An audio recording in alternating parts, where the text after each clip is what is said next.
ഇപ്പം നമ്മൾ ഒരാഴ്ച പിന്നിട്ടിരിക്കുകയാണ്. ഈ മുണ്ടക്കൈ ചൂരൽമല പ്രദേശത്ത് ഉരുൾപൊട്ടൽ ഉണ്ടായതിനു ശേഷം കാണാതായവരെ കണ്ടെത്താനുള്ള സാധ്യതകളൊന്നും ബാക്കി നിർത്താതെയുള്ള തെരച്ചിലാണ് ഇതുവരെ അവിടെ നടന്നിട്ടുള്ളത്.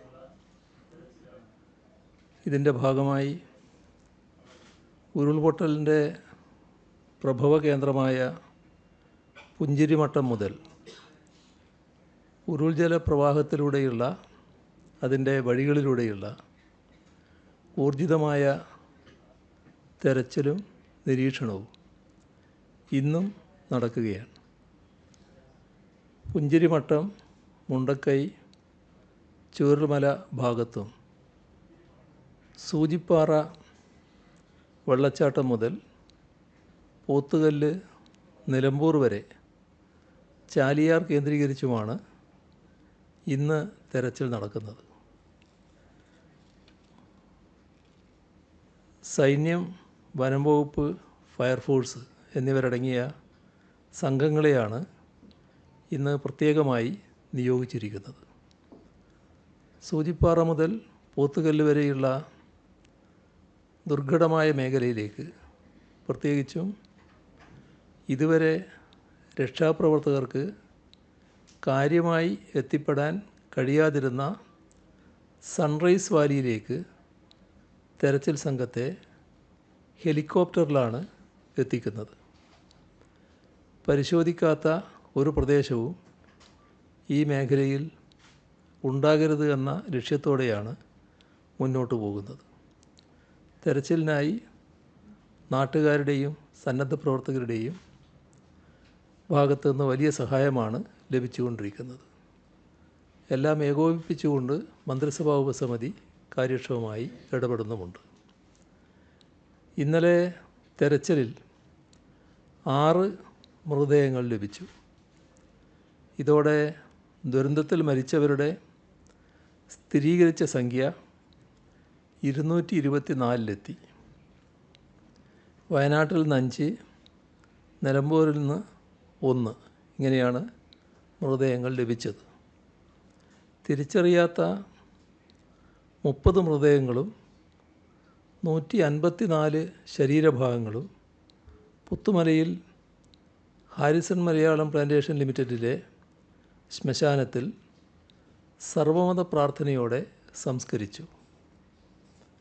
വയനാട്ടിൽ നിന്നും 150-ഉം നിലമ്പൂരിൽ നിന്നും 76-ഉം മൃതദേഹങ്ങളാണ് ഇതേവരെ രക്ഷാപ്രവർത്തകർ കണ്ടെടുത്തത്.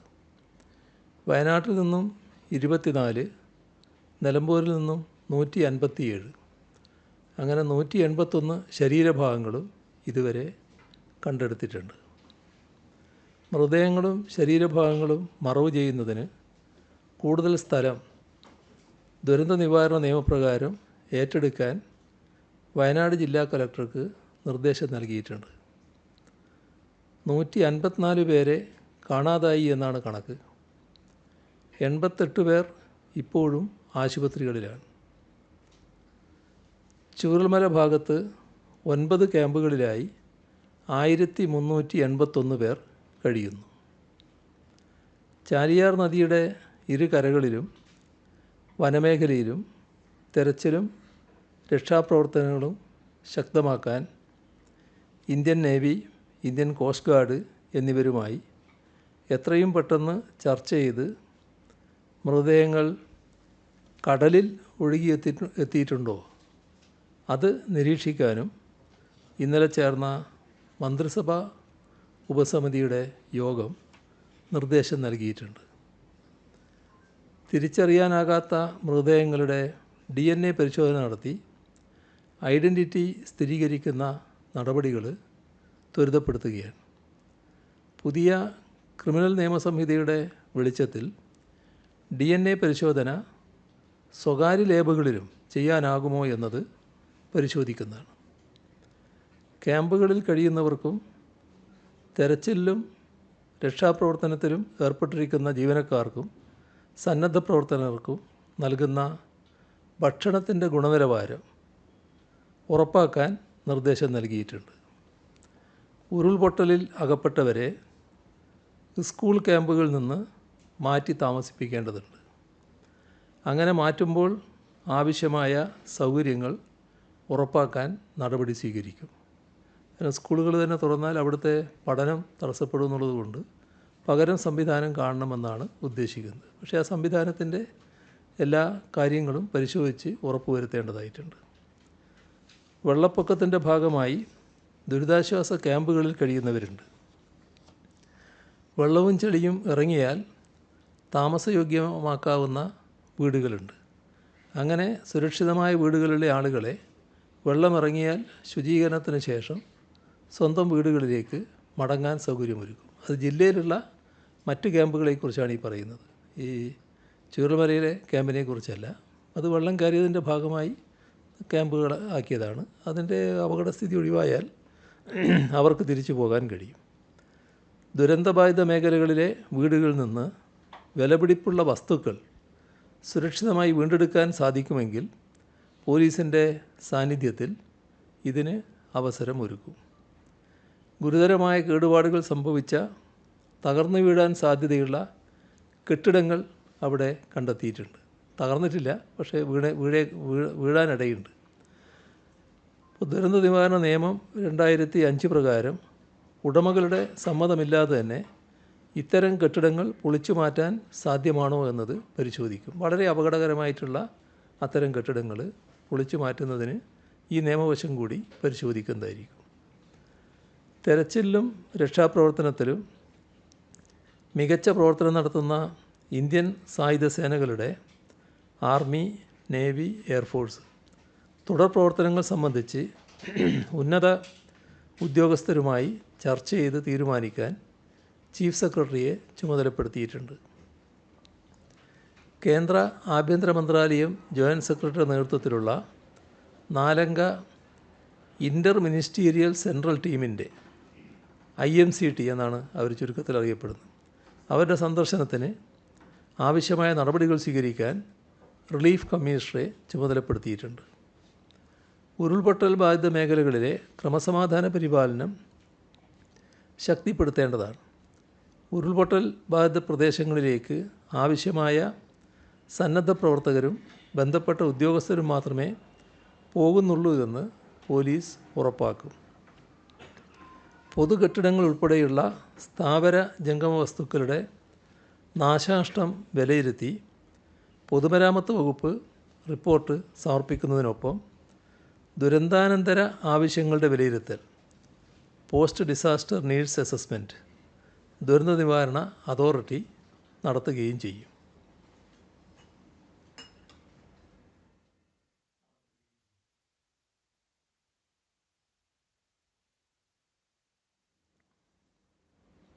ചൂരൽമല, മുണ്ടക്കൈ, പുഞ്ചിരിമട്ടം എന്നിവിടങ്ങളിൽ 6 സെക്ടറുകളായി തിരിച്ചുള്ള തെരച്ചിലിൽ വിവിധ സേനകളിൽ നിന്നായി 1174 പേരെയാണ് വിന്യസിച്ചിട്ടുള്ളത്. 84 ഹിറ്റാച്ചികൾ, 5 JCBകൾ തെരച്ചിലിന് ഉപയോഗിക്കുന്നുണ്ട്. 112 ടീമുകളായി 913 വളണ്ടിയർമാരും പ്രദേശവാസികളും സേനാംഗങ്ങളോടൊപ്പം ചേർന്നിട്ടുണ്ട്. പോലീസ്, കരസേന, തമിഴ്നാട് അഗ്നിരക്ഷാ സേന എന്നിവയുടെ ഡോഗ് സ്ക്വാഡ് തെരച്ചിലിന് രംഗത്തുണ്ട്. മേപ്പാടി ഗ്രാമപഞ്ചായത്തിലെ ഉരുൾപൊട്ടൽ നേരിട്ട് ബാധിച്ച 10, 11, 12 വാർഡുകളെ ദുരന്തബാധിത പ്രദേശങ്ങളായി പ്രഖ്യാപിച്ചു. ഇവിടെ തൊഴിലുറപ്പ് പദ്ധതിയിലൂടെ 180 തൊഴിൽ ദിനങ്ങൾ ലഭ്യമാക്കാനുള്ള നടപടികൾ സ്വീകരിക്കുന്നതാണ്. തകർന്ന കെട്ടിടങ്ങളുടെ നഷ്ടപരിഹാരം കണക്കാക്കുന്നതിന് പൊതുമരാമത്ത് വകുപ്പ് പരിശോധന നടത്തുന്നുണ്ട്. പൊളിച്ചു മാറ്റേണ്ട കെട്ടിടങ്ങളുടെ വിവരങ്ങൾ വിദഗ്ധർ പരിശോധിച്ച് തീരുമാനിക്കും. ദുരിതാശ്വാസ ക്യാമ്പുകളിലും തെരച്ചിൽ മേഖലയിലും ഭക്ഷണം, കുടിവെള്ളം എന്നിവയുടെ വിതരണം കാര്യക്ഷമമായാണ് നടക്കുന്നത്. ഭക്ഷ്യസുരക്ഷ ഉറപ്പാക്കി പരിശോധനകൾ പൂർത്തിയാക്കിയാണ് ഭക്ഷണ വിതരണം തെരച്ചിൽ നടത്തുന്ന മേഖലകളിൽ 4570 പ്രഭാത ഭക്ഷണ പാക്കറ്റുകൾ, 7877 ഉച്ചഭക്ഷണ പാക്കറ്റുകൾ ഇന്നലെ വിതരണം ചെയ്തിട്ടുണ്ട്. ഉരുൾപൊട്ടലിൽ നശിച്ച പ്രദേശത്തെ 2 റേഷൻ കടകളുടെ പ്രവർത്തനം മേപ്പാടിയിൽ തന്നെ ആരംഭിച്ചു. ആവശ്യമായ സാധനങ്ങൾ എത്തിക്കാൻ മൊബൈൽ മാവേലി സ്റ്റോറുകളും സഞ്ചരിക്കുന്നുണ്ട്. അതത് മേഖലകളിലെ വില്ലേജ് ഓഫീസർമാർ ആവശ്യപ്പെടുന്നതിന് അനുസൃതമായി സപ്ലൈകോ ഔട്ട്ലെറ്റുകളിൽ നിന്നും അവശ്യ വസ്തുക്കൾ ബന്ധപ്പെട്ട ക്യാമ്പുകളിലേക്ക് വിതരണം ചെയ്യുന്നുണ്ട്. പ്രകൃതിക്ഷോഭത്തിൽ ആളുകൾക്ക് നഷ്ടപ്പെട്ട ഗ്യാസ് സിലിണ്ടർ, റെഗുലേറ്റർ, പാസ്ബുക്ക് എന്നിവ ലഭ്യമാക്കുന്നതിന് ഗ്യാസ് ഏജൻസികൾക്ക് നിർദ്ദേശം നൽകി. ജില്ലയിലെ എല്ലാ റേഷൻ കടകളിലും ഓഗസ്റ്റ് മാസത്തെ വിതരണത്തിനുള്ള റേഷൻ സാധനങ്ങൾ ലഭ്യമാക്കിയിട്ടുണ്ട്. ദുരന്തബാധിതർക്കായി കൗൺസലിംഗ് സേവനം നൽകി വരുന്നു. 2391 പേർക്ക് ഇതുവരെ കൗൺസലിംഗ് നൽകാനായി. മൊബൈൽ ഫോൺ നഷ്ടപ്പെട്ടവർക്ക് പുതിയ ഫോണും സിം കാർഡും കണക്ടിവിറ്റിയും നൽകുന്നതാണ്. ദുരന്തബാധിത പ്രദേശങ്ങളിലെ റേഷൻ കടകൾ വഴി സൗജന്യ റേഷൻ വിതരണം ചെയ്യാനും നിർദ്ദേശം നൽകിയിട്ടുണ്ട്. മുണ്ടക്കൈ ചൂരൽമല ദുരന്തബാധിത മേഖലയിൽ 24 മണിക്കൂറും മൊബൈൽ പോലീസ് പെട്രോളിങ്ങും ശക്തിപ്പെടുത്തി. നഷ്ടമായ രേഖകളുടെ വിവരശേഖരണം നടന്നുവരുന്നു. രേഖകൾ എത്രയും വേഗം ലഭ്യമാക്കുന്നതിന് നടപടികൾ സ്വീകരിക്കും. ഇതിനായി അക്ഷയ, IT മിഷൻ, പഞ്ചായത്തുകൾ എന്നിവയെ ഏകോപിപ്പിച്ച് പ്രത്യേക സംവിധാനമൊരുക്കും. സർട്ടിഫിക്കറ്റുകളുടെ വീണ്ടെടുപ്പ് സുഗമമാക്കുന്നതിന് ക്യാമ്പുകൾ സംഘടിപ്പിക്കാനും ആലോചിക്കുന്നു. ദുരിതാശ്വാസ ക്യാമ്പുകളിൽ കഴിയുന്ന കുട്ടികളുടെ മാനസിക സംഘർഷം കുറക്കാൻ ജില്ലാ ശിശു സംരക്ഷണ യൂണിറ്റിൻ്റെ നേതൃത്വത്തിൽ കുട്ടിയിടം ഇത്തരമൊരു പദ്ധതി നടപ്പാക്കിയിട്ടുണ്ട്. കുട്ടികളുടെ ക്രിയാത്മകമായ പ്രവർത്തനങ്ങളിൽ കുട്ടികളെ വ്യാപൃതരാക്കി മാനസിക സംഘർഷം കുറക്കുക എന്നതാണ് ഈ പദ്ധതി കൊണ്ട് ലക്ഷ്യമിടുന്നത്.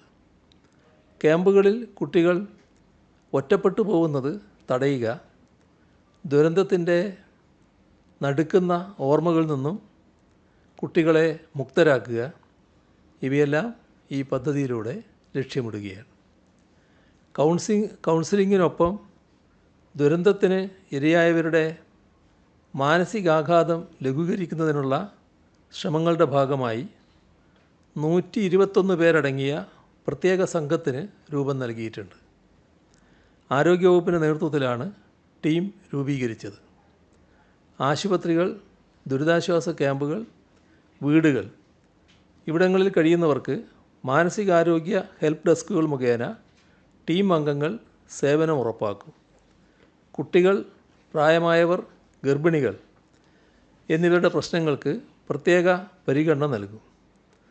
ദുരന്തബാധിതരുടെ ക്യാമ്പ് പ്രവർത്തിക്കുന്ന മേപ്പാടി ഗവൺമെൻറ് ഹയർ സെക്കൻഡറി സ്കൂളിലെ ക്യാമ്പ് മാറുന്ന മുറക്ക് ക്ലാസുകൾ ആരംഭിക്കും.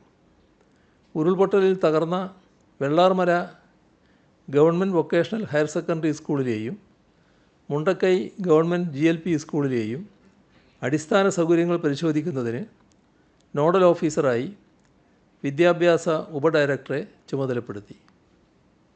കുട്ടികൾക്ക് ഗതാഗത സൗകര്യം ഒരുക്കും, കമ്പ്യൂട്ടറുകൾ ലഭ്യമാക്കും. സെപ്റ്റംബർ 2 മുതൽ 12 വരെ നടക്കുന്ന 1ാം പാദ പരീക്ഷ വെള്ളാർമല, മുണ്ടക്കൈ സ്കൂളുകളിൽ മാറ്റിവെച്ചു. പിന്നീട് നടത്തും. മറ്റേതെങ്കിലും വിദ്യാലയത്തിൽ പരീക്ഷ മാറ്റിവെക്കേണ്ടതുണ്ടെങ്കിൽ പൊതുവിദ്യാഭ്യാസ ഉപഡയറക്ടറുടെ റിപ്പോർട്ടിൻ്റെ അടിസ്ഥാനത്തിൽ നടപടി സ്വീകരിക്കും. സ്കൂളുകൾക്ക് ആവശ്യമായ ഫർണിച്ചറുകൾ ലഭ്യമാക്കും. പാഠപുസ്തകങ്ങളും പഠനോപകരണങ്ങളും സ്കൂൾ ബാഗും നഷ്ടപ്പെട്ട കുട്ടികൾക്ക് എല്ലാം ഉൾപ്പെടുന്ന സ്കൂൾ കിറ്റ് നൽകും. ക്യാമ്പുകൾ പ്രവർത്തിക്കുന്ന സ്കൂളുകളിലെ വിദ്യാർത്ഥികൾക്ക് വേണ്ടി ഓൺലൈൻ ക്ലാസുകൾ ആരംഭിച്ചിട്ടുണ്ട്. സമഗ്ര പുനരധിവാസത്തിൻ്റെ ഭാഗമായി ടൗൺഷിപ്പ് രൂപപ്പെടുമ്പോൾ വെള്ളാർമല സ്കൂൾ അതേ പേരിൽ തന്നെ പുനർനിർമ്മിക്കണമെന്നാണ് ഉദ്ദേശിക്കുന്നത്. ഉരുൾപൊട്ടലിനെ തുടർന്ന് ഏറാട്ടുകുണ്ടിൽ നിന്നും അട്ടമലയിലെ ക്യാമ്പിലെത്തിച്ച ആദിവാസി കുടുംബങ്ങളുടെ നില തൃപ്തികരമാണ്. കുട്ടികളടക്കം 24 പേരാണ് ക്യാമ്പിൽ കഴിയുന്നത്. സൂചിപ്പാറ വെള്ളച്ചാട്ടത്തിന് മുകളിലെ ഭാഗത്ത് ഗുഹയിൽ അഭയം തേടിയ കുടുംബത്തെ വനംവകുപ്പും പ്രത്യേക ക്യാമ്പിൽ പരിചരിക്കുന്നുണ്ട്. മുണ്ടക്കൈ ചൂരൽമല ഉരുൾപൊട്ടൽ ദുരന്തത്തെ ആദിവാസി കുടുംബങ്ങളെല്ലാം അതിജീവിച്ചിട്ടുണ്ട്. ഉരുൾപൊട്ടൽ ദുരന്തഭൂമിയിൽ 100 കണക്കിന് ആംബുലൻസുകളാണ് തളരാതെ ഓടിയത്. മോട്ടോർ വാഹന വകുപ്പിൻ്റെ കണക്ക് പ്രകാരം 237 ആംബുലൻസുകൾ രക്ഷാപ്രവർത്തനത്തിൽ പങ്കാളികളായി. ആരോഗ്യവകുപ്പിൻ്റെ 2 അഡ്വാൻസ്ഡ് ലൈഫ് സപ്പോർട്ട് ആംബുലൻസുകളും 10 ബേസിക് ലൈഫ് സപ്പോർട്ട് ആംബുലൻസുകളും അടക്കമുള്ള 36 ആംബുലൻസുകളും ദുരന്ത മേഖലയിൽ ഉണ്ട്. ആവശ്യമനുസരിച്ച് ആംബുലൻസുകൾക്ക് പാസ് നൽകി ദുരന്ത മേഖലയിൽ പ്രവേശനം അനുവദിക്കും. ബാക്കിയുള്ളവ മേപ്പാടി പോളിടെക്നിക് കോളേജ് ഗ്രൗണ്ടിൽ പാർക്ക് ചെയ്യും. കൂടാതെ ജില്ലയ്ക്ക് പുറത്തു നിന്നും സന്നദ്ധ സംഘടനകളുടെ നേതൃത്വത്തിൽ ആംബുലൻസുകൾ എത്തിയിട്ടുണ്ട്. ദുരന്ത മേഖലകളിലേക്കും ആശുപത്രികളിലേക്കും മൃതദേഹങ്ങളുടെ സംസ്കാരം നടക്കുന്ന പ്രദേശങ്ങളിലേക്കും ആംബുലൻസുകളുടെ സേവനം ആവശ്യമാണ്. നിരവധി ആംബുലൻസുകൾ സ്വമേധയാ രക്ഷാപ്രവർത്തനത്തിന് എത്തുകയായിരുന്നു. സന്നിഗ്ധ ഘട്ടത്തിൽ കൈത്താങ്ങായ ഇവരുടെ സേവനം അഭിനന്ദനാർഹമാണ്. വയനാട് ദുരന്തത്തിൻ്റെ രക്ഷാപ്രവർത്തനത്തിൽ കൈകോർക്കാൻ നിരവധി സന്നദ്ധ പ്രവർത്തകരും സംഘടനകളുമാണ് മുന്നോട്ട് വന്നത്. ജില്ലാ ഭരണ സംവിധാനം ഒരുക്കിയ സംവിധാനത്തിലൂടെ 18,000 പേർ വളണ്ടിയർമാരായി രജിസ്റ്റർ ചെയ്തു. ഇതിൽ 5,400 പേർ വയനാട് ജില്ലയിൽ നിന്ന് മാത്രമുള്ളവരാണ്. ഓരോ ദിവസവും ആവശ്യാനുസരണം വോളണ്ടിയേഴ്സിനെ ദൗത്യസേനയുടെ നിർദ്ദേശപ്രകാരം ദുരന്ത മേഖലകളിൽ എത്തിക്കും. 6 മേഖലകളായി തിരിഞ്ഞ് നടത്തുന്ന രക്ഷാപ്രവർത്തനത്തിൽ 750 മുതൽ 1000 വരെ വളണ്ടിയർമാരാണ് ഒരു ദിവസം ഇറങ്ങുന്നത്. ഇന്ന് 1126 പേർ സന്നദ്ധ സേനക്കൊപ്പം ദുരന്ത മേഖലയിലുണ്ട്. ഇതിനു പുറമെ 140 ടീമുകളും വോളണ്ടിയർ പ്രവർത്തനത്തിന് രജിസ്റ്റർ ചെയ്തിട്ടുണ്ട്. ഇവരെയും ആവശ്യാനുസരണം പ്രയോജനപ്പെടുത്തും. ഇതിനെല്ലാം സഹായമായി സ്വയം സമർപ്പിച്ച് മുന്നിൽ നിൽക്കുന്ന യുവജന സംഘടനകൾ പ്രത്യേക പരാമർശം അർഹിക്കുന്നു. പോസ്റ്റ്മോർട്ടത്തിന് മാത്രമായി 150-ലധികം ജീവനക്കാരെയാണ് നിയോഗിച്ചത്. കോട്ടയം, ആലപ്പുഴ, കോഴിക്കോട്, കണ്ണൂർ ഉൾപ്പെടെ വിവിധ മെഡിക്കൽ കോളേജുകളിൽ നിന്നും വയനാട്ടിലെ വിവിധ ആശുപത്രികളിൽ നിന്നും ജീവനക്കാരുണ്ട്. ഡോക്ടർമാർ, നഴ്സുമാർ, നഴ്സിംഗ് അസിസ്റ്റൻറ്റുമാർ, ഹെഡ് നേഴ്സ്, ക്ലീനിംഗ് സ്റ്റാഫ് ഉൾപ്പെടെ ആദ്യ ദിവസങ്ങളിൽ 3, ഇപ്പോൾ 2 ഷിഫ്റ്റുകളിലായി പ്രവർത്തിക്കുന്നു. ഇന്ന് 60 ജീവനക്കാരാണ് പോസ്റ്റ്മോർട്ടം നടപടികളിൽ ഉള്ളത്. രക്ഷാപ്രവർത്തനത്തോടൊപ്പം ഇവരുടെ സേവനവും വിലമതിക്കാനാവാത്തതാണ്. ക്രമസമാധാന ചുമതലയുള്ള ADGP ദുരന്തം നടന്ന അന്ന് മുതൽ വയനാട്ടിലുണ്ട്. രക്ഷാപ്രവർത്തനങ്ങൾ ഏകോപിപ്പിക്കാൻ അദ്ദേഹം അവിടെ ക്യാമ്പ് ചെയ്ത് നേരിട്ട് ഇടപെടുകയാണ്. മുണ്ടക്കൈ ചൂരൽമല പ്രദേശങ്ങളിൽ താമസിക്കുന്ന അതിഥി തൊഴിലാളികൾ സുരക്ഷിതരാണ്. ഉരുൾപൊട്ടലിൽ 3 അതിഥി തൊഴിലാളികളെ കാണാതാവുകയും ഒരാൾ മരണപ്പെടുകയും ചെയ്തു. ഒരാൾ മേപ്പാടിയിലെ സ്വകാര്യ ആശുപത്രിയിൽ ചികിത്സയിലുണ്ട്. ഈ മേഖലയിൽ നിന്നും 406 പേരെയാണ് ജില്ലയിൽ പ്രവർത്തിക്കുന്ന വിവിധ ക്യാമ്പുകളിലേക്ക് മാറ്റി താമസിപ്പിച്ചത്. ആസാം, മധ്യപ്രദേശ്, ബീഹാർ, ഹിമാചൽ പ്രദേശ്, ജാർഖണ്ഡ്, കർണാടക, രാജസ്ഥാൻ, തമിഴ്നാട്, ഉത്തർപ്രദേശ്, പശ്ചിമ ബംഗാൾ ഈ സംസ്ഥാനങ്ങളിൽ നിന്നെത്തിയ ഇവർ Harrison Malayalam limited, Ranimala estate തുടങ്ങിയ ഇടങ്ങളിൽ ജോലി ചെയ്യുന്നവരും കുടുംബാംഗങ്ങളുമാണ്. ഹാരിസൺ മലയാളം ലിമിറ്റഡിന് കീഴിൽ 321 പേര്, വാണിമല എസ്റ്റേറ്റ് മേഖലയിൽ 28 തൊഴിലാളികൾ, ഇതാണ് ഉള്ളത്. ക്യാമ്പുകളിലുള്ള അതിഥി തൊഴിലാളികൾക്ക് ജില്ലാ ഭരണ സംവിധാനം കൗൺസിലിങ്ങും ഭക്ഷണവും ഉറപ്പാക്കുന്നുണ്ട്. തോട്ടം തൊഴിലാളികൾക്കും അതിഥി തൊഴിലാളികൾക്കും ലേബർ ബോർഡ് സാമ്പത്തിക സഹായം നൽകും. അതിഥി തൊഴിലാളികൾക്ക് ചികിത്സാ ധനസഹായം ലഭ്യമാക്കും. മന്ത്രിസഭാ ഉപസമിതി വയനാട്ടിൽ ക്യാമ്പ് ചെയ്ത് പ്രവർത്തനങ്ങൾ ഏകോപിപ്പിച്ചു വരികയാണ്. മന്ത്രിമാരായ K Rajan, A K Saseendran, P A Muhammad Riyas, O R Kelu എന്നിവരാണ് സമിതി അംഗങ്ങൾ. മറ്റു മന്ത്രിമാരും വയനാട്ടിലെത്തി ബന്ധപ്പെട്ട മേഖലകളിലെ പ്രശ്നങ്ങൾ വിലയിരുത്തുന്നുണ്ട്. മേപ്പാടി പഞ്ചായത്തിലെ 10, 11, 12 വാർഡുകളിൽ ഉൾപ്പെടുന്ന KSEBയുടെ Chooralmala exchange, Chooralmala tower, Mundakkai KK Nair Ambedkar colony, Attamala pump എന്നീ ട്രാൻസ്ഫോമറുകളിൽ ഉൾപ്പെടുന്ന ഉപഭോക്താക്കളിൽ നിന്നും അടുത്ത 6 മാസം സൗജന്യമായി വൈദ്യുതി വിതരണം ചെയ്യാൻ നിർദ്ദേശം നൽകിയിട്ടുണ്ട്.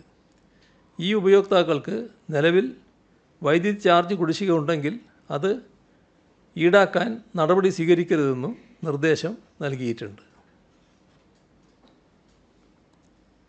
വയനാട്ടിലെ ഉരുൾപൊട്ടൽ ദുരന്തം ഉണ്ടായ ജൂലൈ 30 മുതൽ മുഖ്യമന്ത്രിയുടെ ദുരിതാശ്വാസ നിധിയിലേക്ക് വരുന്ന ഓരോ തുകയും വയനാടിൻ്റെ ദുരിതാശ്വാസ പ്രവർത്തനങ്ങൾക്കായി ഉപയോഗിക്കുമെന്ന് നേരത്തെ വ്യക്തമാക്കിയിരുന്നു. ജൂലൈ 30 മുതൽ ഇന്നലെ 5/8/2024 വൈകുന്നേരം 5 മണി വരെ ദുരിതാശ്വാസ നിധിയിലേക്ക് ആകെ ലഭിച്ചത് 53,352,942 രൂപയാണ്. പോർട്ടൽ വഴിയും UPI വഴിയും ലഭ്യമാകുന്ന തുകയുടെ വിവരങ്ങളാണ് CMDRF വെബ്സൈറ്റിൽ നൽകിയിട്ടുള്ളത്. അതിൽ 2018 ആഗസ്റ്റ് മുതൽ ലഭിച്ച തുകയും ജൂലൈ 30 ലഭിച്ച തുകയും ഓരോ ദിവസം ലഭിക്കുന്ന തുകയും പ്രത്യേകമായി രേഖപ്പെടുത്തിയിട്ടുണ്ട്. ചെക്ക്, ഡ്രാഫ്റ്റ്, നേരിട്ട് ലഭിക്കുന്ന തുകയുടെ വിവരങ്ങൾ ഇതെല്ലാം വെബ്സൈറ്റിൽ അപ്ഡേറ്റ് ചെയ്യും. സമാനതകളില്ലാത്ത ഈ ദുരന്തത്തിൻ്റെ പശ്ചാത്തലത്തിൽ മുഖ്യമന്ത്രിയുടെ ദുരിതാശ്വാസ നിധിയിലേക്ക് സർക്കാർ ജീവനക്കാരും അധ്യാപകരും സംഭാവന നൽകാൻ മുന്നോട്ട് വന്നിട്ടുണ്ട്. ഇത് സംബന്ധിച്ച് സർക്കാർ അഭ്യർത്ഥന പൊതുവെ സ്വീകരിക്കപ്പെട്ടു. സർക്കാർ ജീവനക്കാരും പൊതുമേഖലാ സ്ഥാപനങ്ങളിലും എയ്ഡഡ് കോളേജുകൾ ഇവിടങ്ങളിൽ ജോലി ചെയ്യുന്നവരും ഇതിൽ പങ്കാളികളാവുകയാണ്. സംഘടനാ നേതൃത്വങ്ങളുമായി നേരിട്ട് ആശയവിനിമയം നടത്തിയിരുന്നു. അതനുസരിച്ച് കുറഞ്ഞത് 5 ദിവസത്തെ വേതനമെങ്കിലും സംഭാവനയായി നൽകുമെന്നാണ് പൊതുവേ ഉണ്ടായ ധാരണ. അതിൽ കൂടുതൽ നൽകാൻ ആഗ്രഹിക്കുന്നവർക്ക് അങ്ങനെ നൽകാവുന്നതുമാണ്. 5 ദിവസത്തെ ശമ്പളം ഒറ്റത്തവണയായി അടുത്ത മാസത്തെ ശമ്പളത്തിൽ നൽകാൻ കഴിയുന്നവർക്ക് അങ്ങനെയാകാം. തവണകളായി സംഭാവന നൽകാൻ ആഗ്രഹിക്കുന്നവർക്ക് അടുത്ത മാസം 1 ദിവസത്തെയും തുറന്നുള്ള 2 മാസങ്ങളിൽ 2 ദിവസത്തെ വീതവും ശമ്പളം നൽകി പങ്കാളികളാകാം. സന്നദ്ധത കാണിച്ചുകൊണ്ട് സ്ഥാപന മേധാവികൾക്കാണ് സമ്മതപത്രം നൽകേണ്ടത്. സ്പാർക്ക് മുഖേന തുടർ നടപടികൾ സ്വീകരിക്കുകയും ചെയ്യും. സർക്കാരിൻ്റെ നിർബന്ധമല്ല, ജീവകാരുണ്യവും മനുഷ്യത്വം സ്ഫുരിക്കുന്ന നല്ല മനസ്സാണ് ഇത്തരമൊരു തീരുമാനത്തിലേക്ക് നയിച്ചത്. അങ്ങനെ തങ്ങളാൽ കഴിയുന്ന സഹായം നൽകാൻ മുന്നോട്ട് വരുന്ന എല്ലാവരെയും ഈ ഘട്ടത്തിൽ ഹാർദമായി അഭിവാദ്യം ചെയ്യട്ടെ. ഇന്ന് ലഭിച്ച സഹായങ്ങൾ പറഞ്ഞാൽ KSFE മാനേജ്മെൻറ്റും ജീവനക്കാരും ചേർന്ന് 5 കോടി രൂപ, CPI സംസ്ഥാന കൗൺസിലിൻ്റെ സംഭാവന 1 കോടി രൂപ സംസ്ഥാന സെക്രട്ടറി ബിനോയ് വിശ്വം ഏൽപ്പിക്കുകയുണ്ടായി. ഇത് ആദ്യ ഗഡുവാണ് എന്ന് അദ്ദേഹം പ്രത്യേകം പറയുകയും ചെയ്തു. കനറ ബാങ്ക് 1 കോടി രൂപ, കേരള കോപ്പറേറ്റീവ് എംപ്ലോയീസ് യൂണിയൻ 2 കോടി രൂപ, KFC മാനേജ്മെൻറ്റും ജീവനക്കാരും ചേർന്ന് 1.25 കോടി രൂപ. AIADMK 1 കോടി രൂപ തമിഴ്നാട്ടിൽ നിന്ന് വന്ന് നൽകിയതായിരുന്നു. തൃപ്പൂണിത്തുറ മുനിസിപ്പാലിറ്റി 25 ലക്ഷം രൂപ. കേരള ഹൈഡൽ ടൂറിസം സെൻറ്റർ 25 ലക്ഷം. KGOA സംസ്ഥാന കമ്മിറ്റി 10 വീടുകൾ നിർമ്മിച്ച് നൽകും. ചലച്ചിത്ര താരം സൗബിൻ ഷാഹിർ 20 ലക്ഷം രൂപ. Kerala ex servicemen development and rehabilitation corporation 15 lakh. Cherthala Antony's academy 10 lakh. Flour mills India private limited 10 lakh. Sreedaksha property developers limited 10 lakh. Kerala Samskarika Vedi Saudi Arabia 10 ലക്ഷം. നവോദയ സാംസ്കാരിക വേദി സൗദി അറേബ്യ 10 ലക്ഷം. കേരള സംസ്ഥാന power and infrastructure finance corporation limited 15 lakh. Kadungallur service സഹകരണ bank 10 lakh. Muvattupuzha urban cooperative bank 10 lakh. ANERT 10 lakh. PMS dental college 11 lakh. Nedumangad municipality 10 lakh. ലക്ഷദ്വീപിലെ അധ്യാപകർ 8 lakh. Lawyers union സംസ്ഥാന committee ആദ്യ ഗഡു 14.5 ലക്ഷം. മുൻ മന്ത്രി TK ഹംസ 2 ലക്ഷം. അന്തരിച്ച നടൻ ഇന്നസെൻറ്റിൻ്റെ ഭാര്യ ആലീസ് 1 ലക്ഷം. മുൻ MLA പ്രകാശ് ബാബു 1 മാസത്തെ പെൻഷൻ 25,000 രൂപ. മുൻ KPCC പ്രസിഡന്റ് തെന്നല ബാലകൃഷ്ണപിള്ള 36,500 രൂപ. മുൻ MP NN കൃഷ്ണദാസ് 1 മാസത്തെ പെൻഷൻ 40,000 രൂപ. രഞ്ജി ക്രിക്കറ്റ് താരം ഷോൺ റോജർ 62,000 രൂപ. Kerala real estate regulatory authority RERA 1 കോടി. KSRTA CATU 25 ലക്ഷം. കണ്ണൂർ ജില്ലയിലെ നാറാത്ത്, അഴീക്കോട്, ചിറക്കൽ ഗ്രാമപഞ്ചായത്തുകൾ 10 ലക്ഷം രൂപ വീതം. മാർത്തോമ ചർച്ച് എഡ്യൂക്കേഷൻ സൊസൈറ്റി 10 ലക്ഷം രൂപ. ഇത്രയും വിവരങ്ങളാണ് ഇപ്പോൾ പങ്കുവെക്കാനുള്ളത്.